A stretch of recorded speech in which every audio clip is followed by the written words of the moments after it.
What is this garbage you're watching? I want to watch the news. Are you making headway at least? This is the news.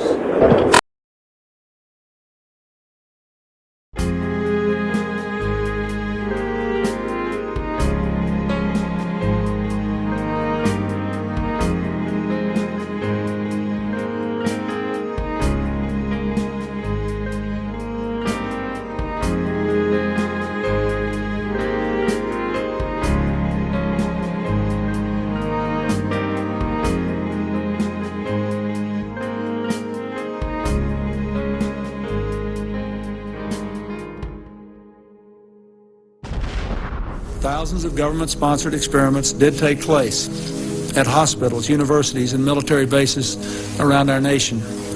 The goal was to understand the effects of radiation exposure on the human body. Americans were kept in the dark about the effects of what was being done to them.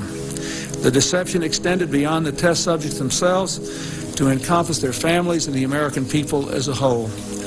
For these experiments were kept secret, and they were shrouded not for a compelling reason of national security, but for the simple fear of embarrassment. And that was wrong.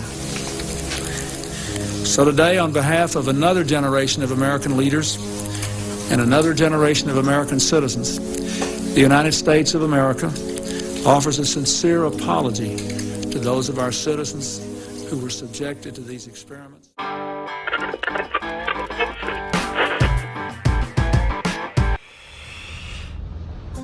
Started the year with a new baby. Unlike Casey Neistat, 2017 is by far the worst year of my entire life.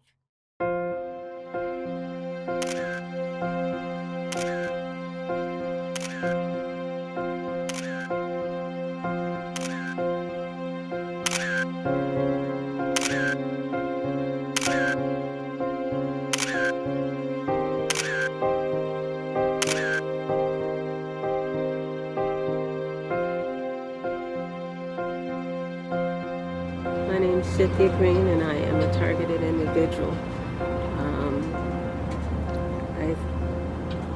I've been able to connect the dots as to what's been going on with my life ever since I was medically separated from my employer. I've had nothing but a string of misfortunes. It wasn't until I came across a woman by the name of Catherine Horton, who I believe she did a very good job in outlining what is going on and what we were being exposed to as targeted individuals. And it could be anywhere from directed energy weapons to gang stalking. But I wish it were just gang stalking, because the directed energy weapons really mutilate your body from the inside. And so to my sister, who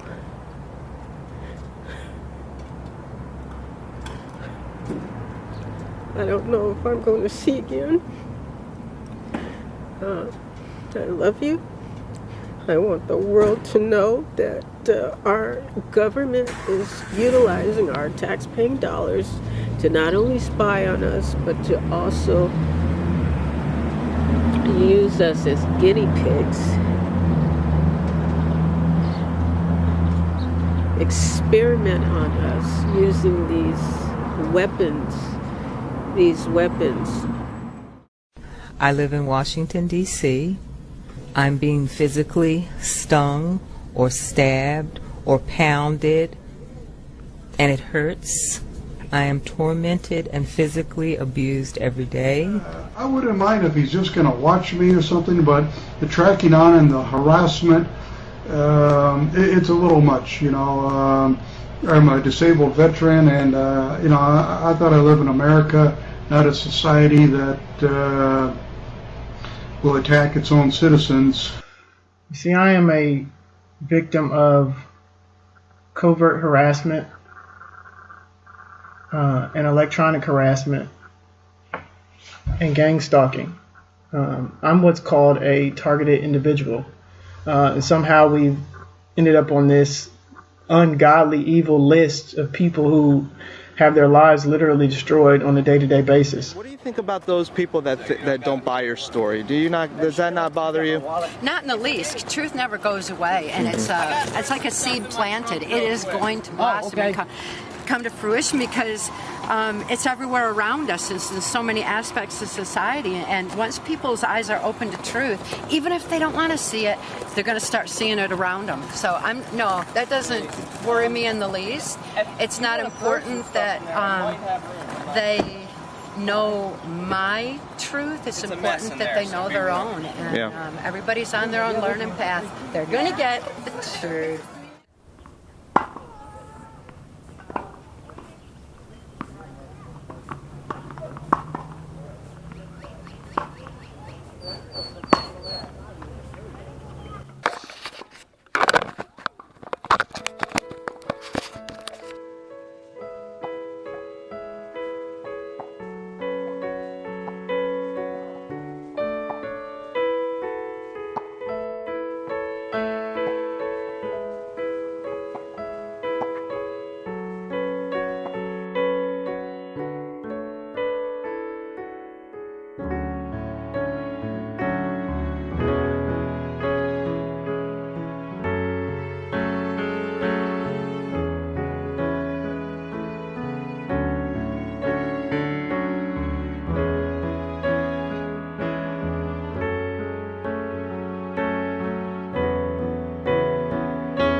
I'm covertly harassed, electronically harassed, and gang stalked.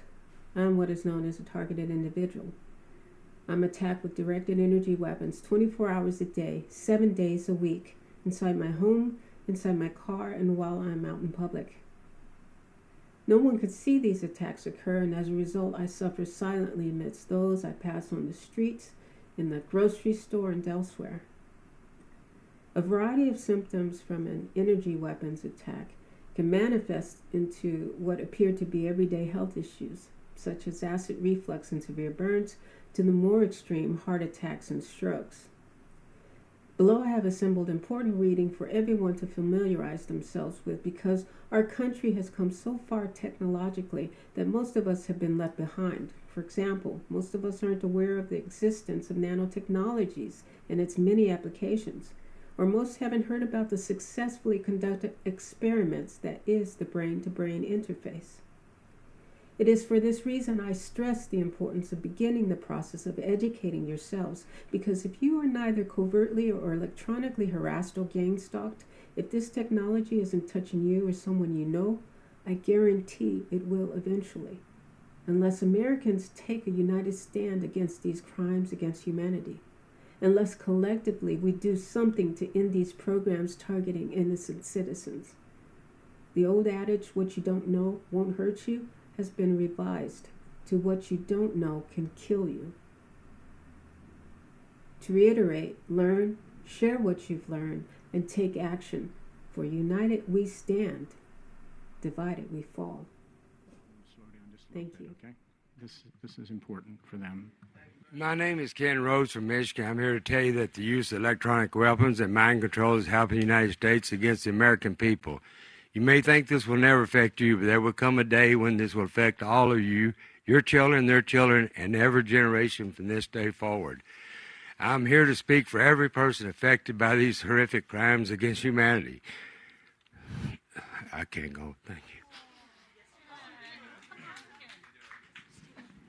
Thank you for doing that. And you are, I'm sorry? My name is Lisa Becker. Thank you, Lisa. I had the privilege to address you at the last commission meeting. I'm here to speak for every person affected by these horrific crimes against humanity by a tyrannical group of people committed to eugenics and population control. If you're not part of this inside group of tyrants, you are like all of us here today. Ask yourselves, have you forgotten what it is to be an American and to be brought into tyranny? You will soon learn what it is to be a slave. Allowing this to continue is allowing our rights and freedoms to be taken away from all of us, one right at a time. It's interesting how much technology exists that would find the criminals and the perpetrators of this heinous crimes of electronic harassment and terroristic tactics being used against innocent U.S. citizens on a daily basis. These technologies should be used for the betterment of our society, but you know what the most powerful weapon is in our arsenal that would put an end to these horrific crimes once and for all. It is someone giving a damn and correcting the things that are taking place. We have all gone to people who took an oath to protect and serve, who have been in commissions to investigate the unethical treatment of citizens in human experimentations. We have been denied protection and service and have been ignored by commission after commission. Enough is enough. This is America. We're supposed to be better than this. We all know what Hitler did to the Jewish people. When this all comes out, what the American government has done to their own people, it will make Hitler look like a saint. In reviewing the common rule, it's very obvious that there's a lot of loopholes to informed consent. All of the horrific experiments you've mentioned, Willowbrook, MK Ultra, radiation experiments, mostly were done without informed consent. They were funded by the DoD and intelligence agencies, where I'm not even so sure you would know if there's an IRB, much less if an IRB is looking at informed consent. As a physician, relative to some of what you're hearing today, in the community, we are seeing an alarming rate of complaints of use of electromagnetic weapons, microwave auditory effects, silent sound spectrum, EEG cloning, which has taken the lab out of the laboratory and into the home. Most of these, from the research that we reviewed, can be done remotely. It seems to be more weapons research than medical research. I personally corresponded with upwards of 1,500 victims, all complaining of identical complaints from every state in the nation. Of being exposed to electromagnetic radiation, non-ionizing radiation for the use of cognitive control or behavior control. I've submitted a paper to you, and there's another paper submitted to each member from another physician in Kansas City, alluding to the same thing. My name is Robert Lovedier. I'm an eyewitness and victim that people are tampering with and retaliating against, and this is my public comment concerning non-compliances of bioethics and other codes of ethics. These non-compliances are a grave, pre-planned, premeditated breach of international conventions and are intentional and heinous atrocities of war crimes against humanity, domestic terrorism, domestic espionage, and genocide. We, the victims, are a group of U.S. nationals that are getting directly affected to the extent of attempted murder. That is genocide. The means and methods that are being abused are electronics and directed energy that unlawfully harness human subjects for unlawful experiments, research, and other exercise, the unlawful practicing and patterning of organized war crimes.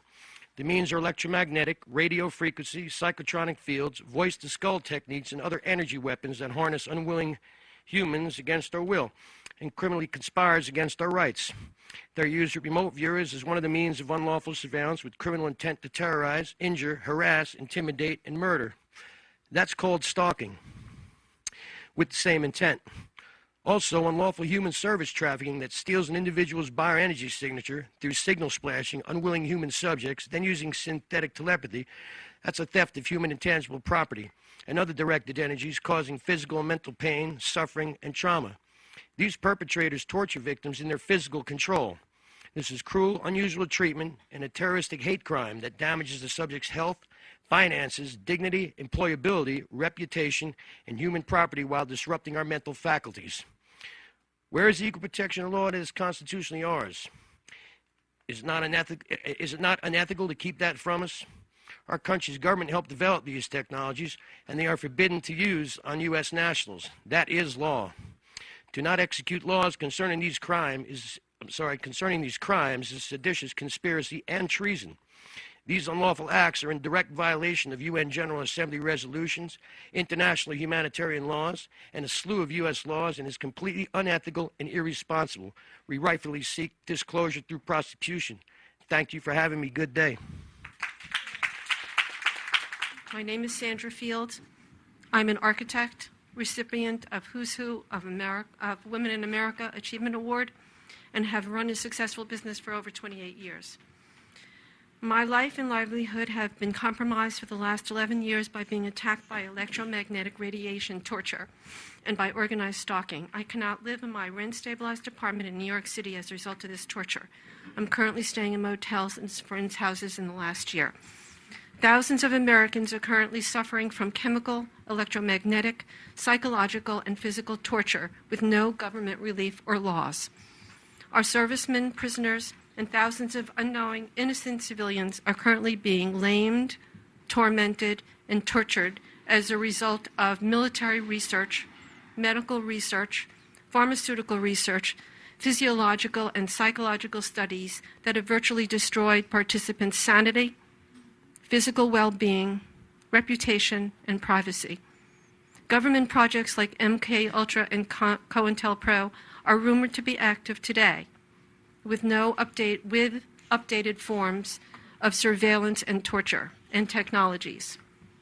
In 2010, Morrison and Furster won the right to proceed with a case against the CIA, Department of Defense, and the U.S. Army for veterans' development of multiple diseases and ailments tied to a secret testing program in which the United States military personnel were deliberately exposed to chemical and biological weapons and other toxins without informed consent. Sleep deprivation, poisoning, and high-frequency doses of continuous microwave pulses are inclined to increase one's chances for mental disorders, autism, arthritis, multiple sclerosis, cancer, and Alzheimer's disease. The body's immune system is broken down. Their nervous system and the brain and spinal cord are attacked and maimed. There are no laws to prevent electromagnetic attacks, except in Maine. The federal government does not acknowledge these crimes. There is no literature, educational resources, or assistance for victims. Hi, my name's Kevin Canada, and I can't say it's a joy to be here because I would much rather be someplace else besides here. I would much rather be not a targeted individual, which I have been for the past 8 years. I believe my nightmare started at a VA hospital. 1998, I got very involved in some political stuff, and I won't go into the details, but I became what's called a targeted individual, and my life has changed unbelievably. Gang stalking, electromagnetic weapons, directed energy weapons.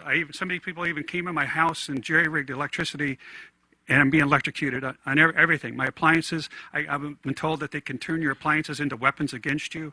So it's become a nightmare. I think I've been implanted at a VA hospital. I don't know. I'm trying to figure it out. I know I'm being watched everywhere I go, surveilled, tracked like an animal.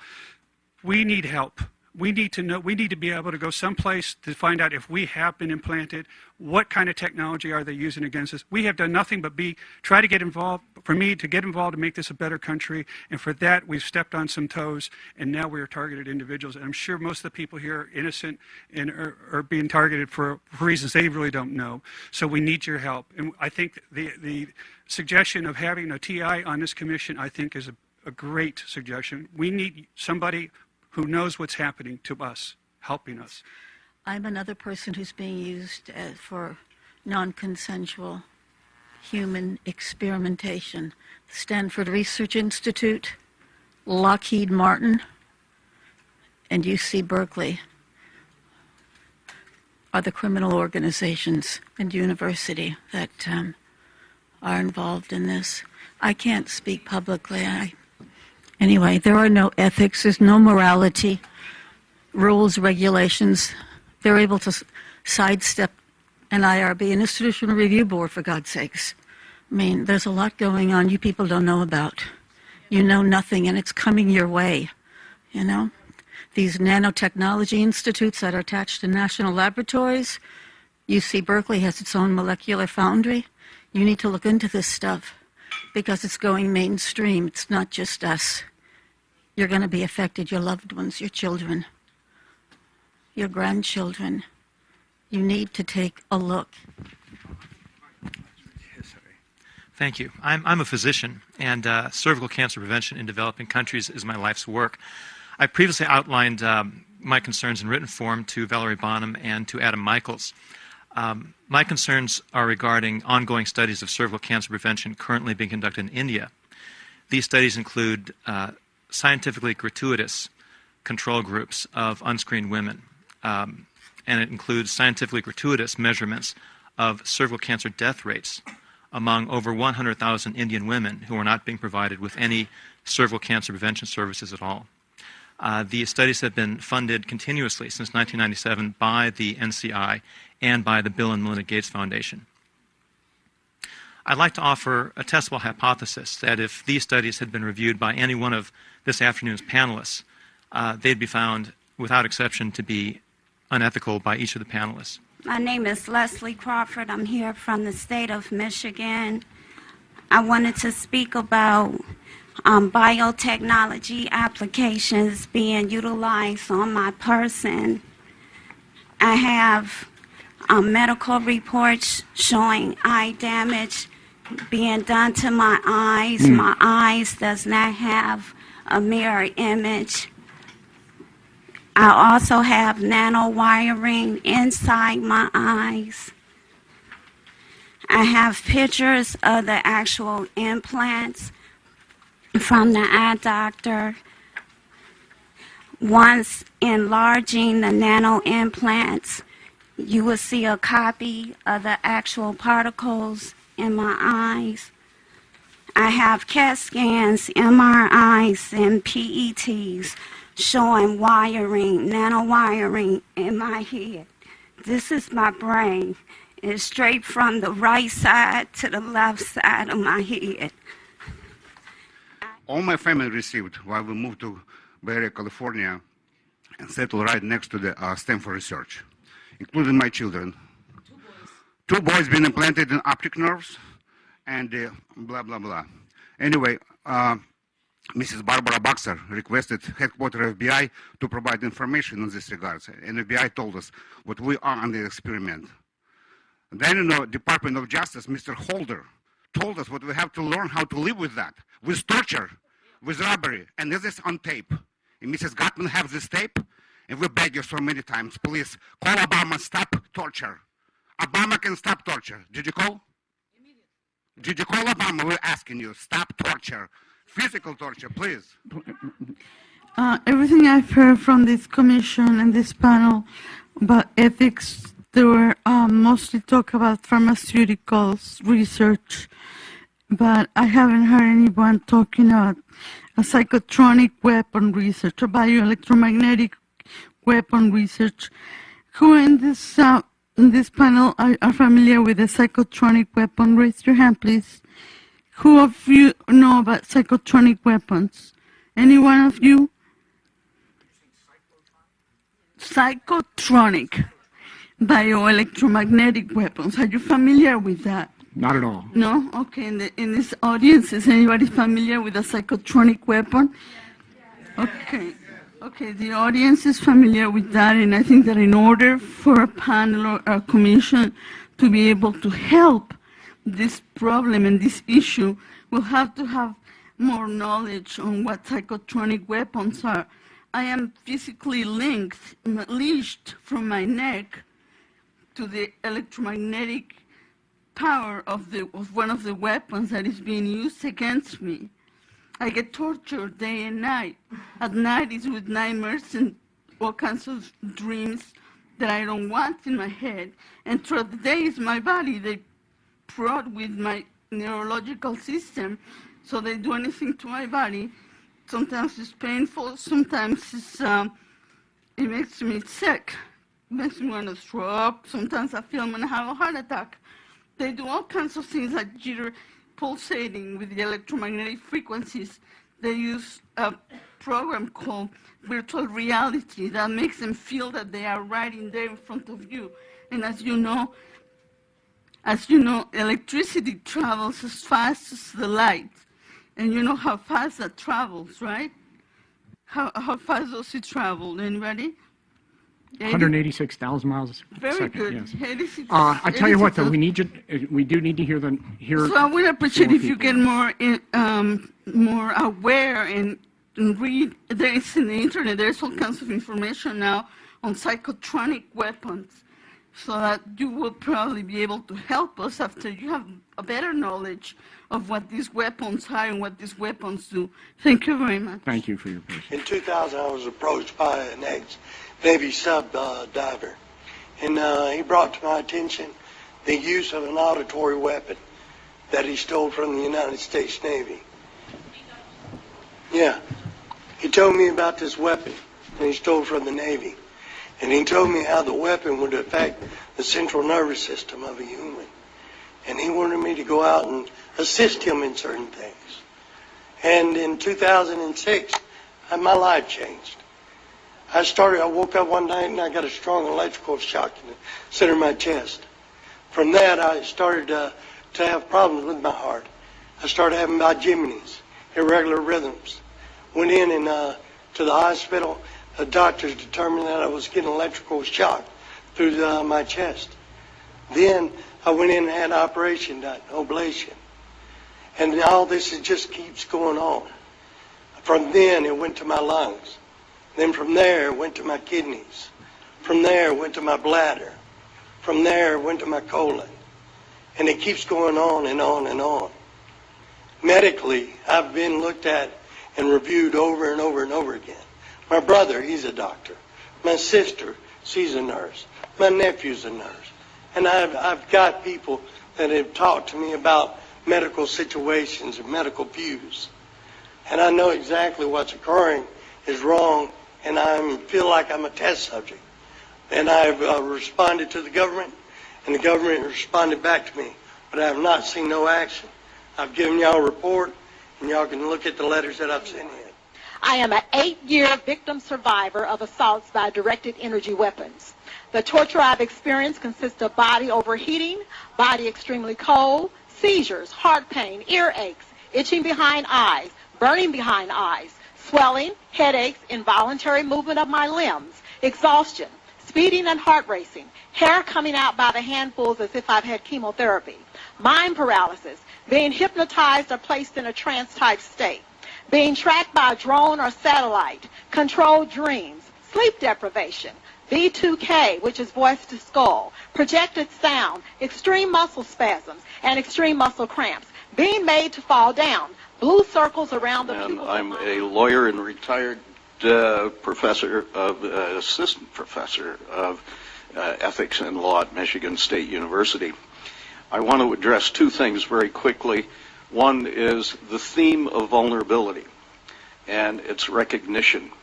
We have gone from an era of very reflective and I think very decent recognition of the moral obligations of researchers to an era of discussion of regulatory burden. I think that's unseemly.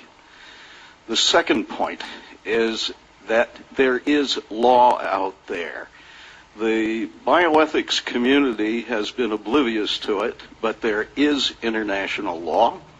There is the International Covenant on Civil and Political Rights, the United States ratified in 1992, and it makes informed consent an absolute requirement, no exceptions, not even in emergencies, subject to those normal legal fictions of consenting for the incapacitated patient to medical care and so forth.